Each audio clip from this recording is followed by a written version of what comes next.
को किचन से कुछ गिरने की आवाज आई। उन्होंने बाहर निकल के देखा तो किचन में उन्हें कोई सफेद साड़ी में दिखा। वो चीख पड़ी, हे भगवान, आलतू जलालतू आई भला को टालतू, आलतू जलालतू आई भला को टालतू। राधिका मौसी को चीखते सुनकर श्रवण बाहर आता है भागते हुए। अरे माँ, क्या हुआ? क्या देख लिया? दादी माँ आ गई क्या सपने में? अरे बेटा, रसोड़े में देख तो कौन है? श्रवण रसोड़े में झांक कर देखता है और उसे कोई नहीं दिखता अंदर। अब रसोड़े में तो कोई नहीं है माँ। कोई सफेद साड़ी में नहीं है क्या? नहीं माँ, कोई भी नहीं है। चिल्लम चिल्ली की आवाज सुनकर काजल भी वहां आ जाती है। अब क्या हो गया माँ जी? अरे बेटा, रसोड़े में एक चुड़ैल थी सफेद साड़ी में। अरे क्या कर रही थी वो अंदर? अरे बताया नहीं, कल आएगी ना तो पूछ लूंगी। चुड़ैल जी, आपका क्या प्लान है? माँ जी, रात बहुत हो गई है, आपने कोई बुरा सपना देखा होगा, चलिए सो जाइए। राधिका मौसी सोने तो चली जाती है पर उनको रात भर नींद ही नहीं आती। वो कुछ भी उलझुल बातें सोचने लगती है। कहीं चुड़ैल की वजह से तो घर में टेंशन नहीं हो रहा, कहीं उसी की वजह से तो वो दादी नहीं बन पा रही। सुबह जब राधिका मौसी रसोड़े में छानबीन करती है तो पाती है कि नींबू का अचार गायब है। चुड़ैल नींबू का अचार ले गई, मुझे तो ठीक नहीं लग रहा कुछ। चुड़ैल को भी पता है कि जिंदगी का असली मजा तो खट्टे में ही है। राधिका मौसी झट से श्रवण को फोन कर देती है। बेटा, मुझे समस्या समझ में आ गई है, हमें एक तांत्रिक की जरूरत है। अरे क्या बोल रही हो माँ, तांत्रिक की क्या जरूरत है? आप पूजा पाठ तो कर ही रही हो ना। आलतू जलालतू मंत्र सारे फालतू जैसे कुछ मंत्र पढ़ो, चली जाएगी अपने आप चुड़ैल। अरे नहीं बेटा, कभी चुड़ैल को कम नहीं समझते। अरे तुझे पता भी नहीं चलेगा कि कभी वो छल करके काजल की जगह घर की बहू खुद बन जाएगी। क्या माँ, कुछ भी बोल रही हो? कहाँ काजल और कहाँ चुड़ैल? वैसे एक बात बताओ, काजल को अगर गाने के लिए बोल देना तो चुड़ैल काजल की आवाज सुनकर घर तो क्या धरती लोग छोड़कर चली जाएगी। तुम ना पढ़े लिखे बच्चे हर चीज को मजाक समझते हो। तुम रहने दो, मैं खुद ही तांत्रिक को बुला लेती हूँ। अच्छा सुन, शाम को इमली लेके आना। क्या है कि चटनी खाए बहुत दिन हो गए है ना। नहीं माँ, इमली तांत्रिक से ही मंगवा लो ना, आटा वगैरह भी उसी से पिसवा लेना। देखो मुझे काम करना है। श्रवण रात को कई तरह की सब्जियों के साथ माँ के कहने पे चटनी के लिए इमली भी ले आया था, लेकिन राधिका मौसी के दिमाग में अलग ही फिल्म चल रही थी।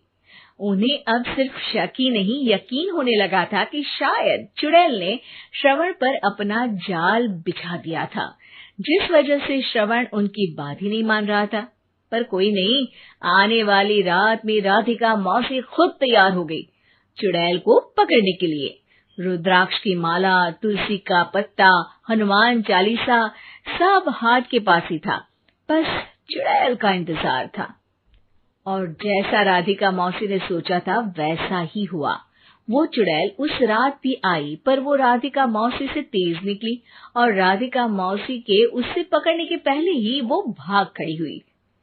जरूर बहू पे साया है उस चुड़ैल का, तभी तो श्रवण के कमरे में गई है। और अगली सुबह राधिका मौसी पिछली रात हुए हमले में किन चीजों का नुकसान हुआ उसका हिसाब लगा रही थी।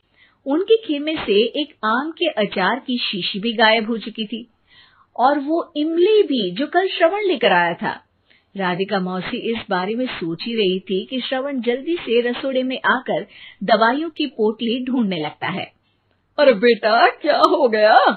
अब माँ, वो काजल की तबीयत खराब है, बहुत घबराहट हो रही है उसे।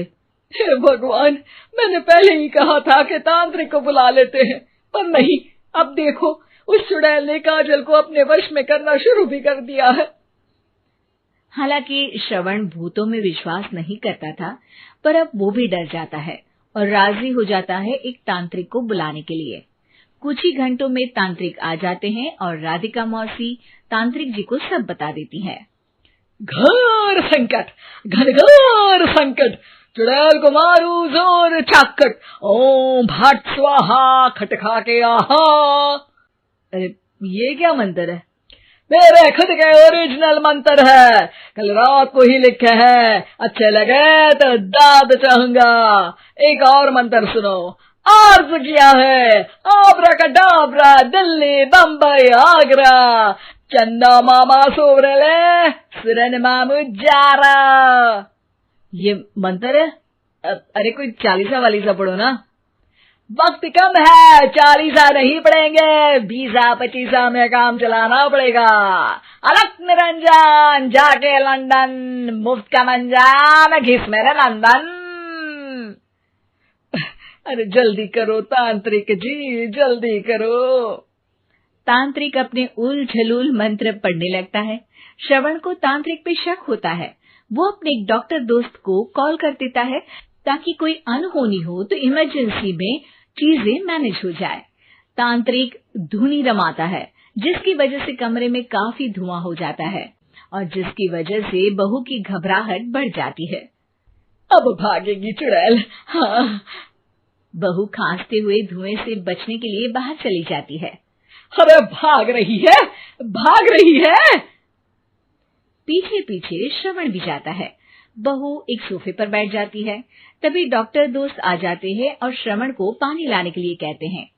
थोड़े चेकअप के बाद डॉक्टर कहते हैं, मेरे हिसाब से जाप का काम पूरा हो गया है।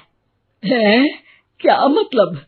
अरे कुछ भी नहीं माँ, कोई चुड़ैल नहीं है, खुशखबरी है, अब दादी बनने वाली है। मगर वो सब अचार के डब्बे। श्रवण दोनों अचार के डब्बे अपनी माँ को दिखाता है, जो कि उनके बिस्तर के नीचे छुपे हुए थे। आपने सही बोला था माँ, वो चुड़ैल काजल ही थी जो खट्टा खा रही थी।